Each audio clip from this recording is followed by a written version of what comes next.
Good morning. Denise Dryden here. I'm on the shores of Lake Washington in Renton, Washington, right out in front of the Hyatt. Thank you, Hyatt, for the free Wi-Fi. Sitting on a really pretty blue picnic bench, and it's a little smoky here, but not nearly as much as it's been when we were in Whitefish. So happy to be here and happy to talk to you about something that's really near and dear to my heart, which is this whole idea of September, back to school, and all the changes that happen, and what are we going to do in this month, okay? So September, and sometimes even earlier August, we notice that nature sort of, it's like that last glorious, the sunflower is what it reminds me of. It's just beautiful. It's just trying to grasp as much sun as possible, and it's also starting to fade, and you see the crops, and you see the trees, and you see by late August, all the flowers from the summer are just leaving, and you're like, oh, hi Terry, I'm so glad you're there. The crops are ripening and fading. The nature is sort of pulling back, and we're not done yet. It's sort of like those last glorious moments. And it's also, as Alan Seal used the term on our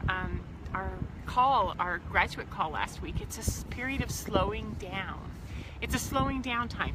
Everything's starting to pull inward, right? And as it's pulling in and going quiet, we're going through transition.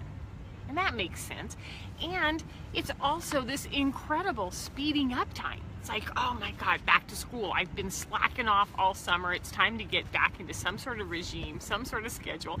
And it's really hard because there's this autumn invitation to just sort of bask in the afterglow of summer. And there's this, what I'm going to call that outer collective. I don't know what that is. It's like tap, tap, tap, school starts. Tap, tap, tap, school starts. And I don't know if you're a parent and you have school-age children, or like I'm an empty nester, and it's like the trauma of September is still in my body. It's like, oh, back to school. And I notice what the stores are telling me. I notice what all the commercials are telling me. I notice that there's this part that goes, well, as soon as the sun stops, I have to get serious. I have to get back to work because I don't like to work in the summer. And it makes sense.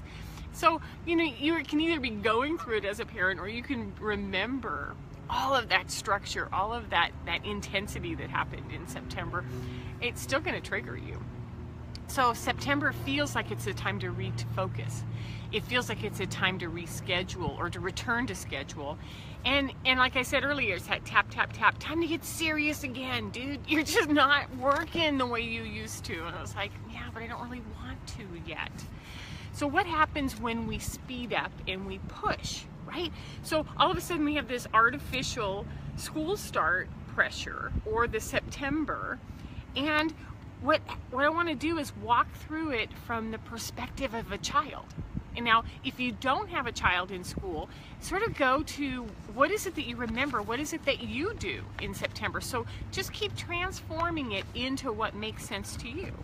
So when school starts, it's time to go back onto a very strict schedule. There's a certain time the alarm goes off. There's a certain time there's breakfast. There's a certain time you have to get on the bus or go to school.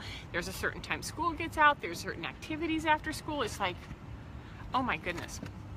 And it's structured with a lot of activities. Whether we do it ourselves, like I'm going back to the gym, or now that summer's over, I can start filling that blank, right? So the transition from all of this 3-month playing into a 9-month structure can be, as we had talked about before, really, really intense. So for a child, it could be a change of a teacher. It could be new and additional classmates, or a completely different school, especially that transition from elementary to middle school, or middle school to high school, or in high school and middle school. Every classroom has new students all the time. Change of topics to learn, grade levels, materials. These are a normal part of growth, and they're going to happen naturally. There's a B. Thank you, B. They're going to happen naturally. However, that's a lot to take in all at once. So do we give our children, do we give ourselves time to go from this sort of basking in the sun during the summer to this hectic September, and then it's like, how are you doing in class? How are you doing with this teacher? Get your homework done. How's your backpack? And I'm here to say too much. Too much.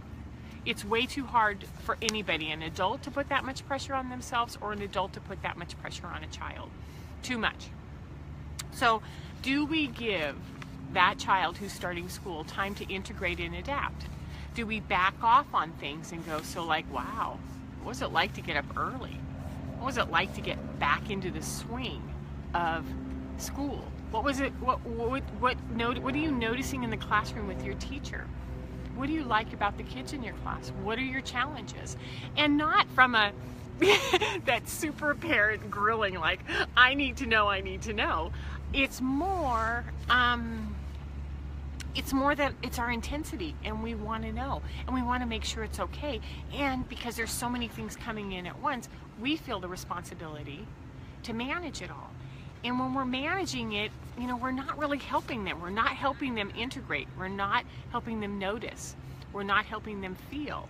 We're not helping them configure their life from summer into fall. And so what if we were to do something like give this child 3 to 4 weeks of no pressure, back off. Wait till they ask us. Wait till they come to us and go, hey mom, I'm struggling, or I just don't know what to do with this kid. Because when we are doing that, carrying the burdens of another, which is what we talked about last week, right? And we're tapping them on the shoulder and we're asking, hey, can I help you with your homework? Can I help remind you to get up in the morning? Can I help make your bed? Can I do this? Can I do that for you? What you're saying is, you're taking on way too much. I don't trust that you know how to do this. I am going to do it for you. And then we don't give them that ability to reconfigure and adapt and do it at their own pace or at something that works for them. Does that make sense? Is that, you know, that's why it's September, back to school, and changes. They're all interconnected. They're all interwoven. And there's some things that we can do that are different. So what if we eased into the changes? What if we built time for rest? Built time to see what we notice, what we can adapt, what we can integrate for you? Because, you know, back to school is just as hectic for the parent as it is for the child. Late summer evenings are magical.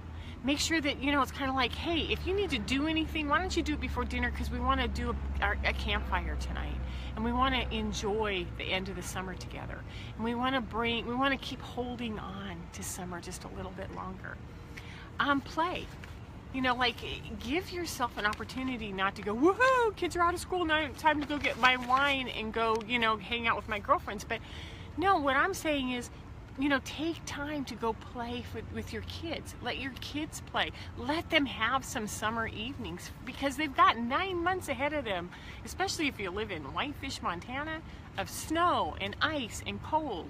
Let them enjoy the summer. Pay attention to what agendas or burdens that you're holding in your own world. So, you know, look at, where did these come from? Am I, you know, hearing that little voice that my mother, like, are your kids ready for school?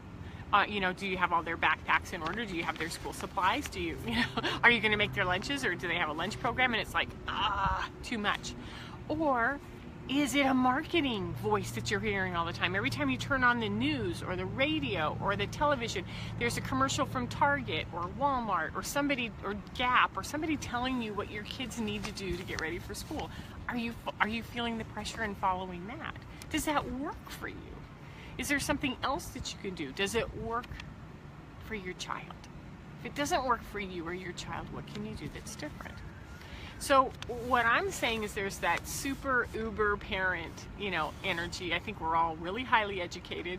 We are taskmasters, and when we focus all of that in September towards a child or our children or ourselves, it's a little too much energy all at once. So we need to back off and slow down. Find out who's driving all of this. You know, is it the past? Is it expectations? Is it impressions on others? And then, you know, do some work on that. So the easiest thing that I have is 2 words, okay? Ask. Ask. Ask yourself, how am I feeling? Ask, am I feeling overburdened? If I'm feeling overburdened, I wonder if my child is feeling overburdened, right? Ask your child, ask yourself, what do your days feel like? Do you need to bring some focus in? Do you need to relax and let it kind of stabilize itself? Second word is feel. Feel what is entering your body. Can you feel stress? Can you feel anxiety? Does it feel good? Does it feel uncomfortable? Feel it. And then what makes it better? What do I do that makes this lighter? And what do I do that makes this heavier? And then go back and ask again. So those are my 2 words. Ask. Ask for clarity. Is this what I really want to do? Is this what I really want from my children, my child? Ask your child, is this really working for you? And then feel. Second word again. Feel. Feel the answers.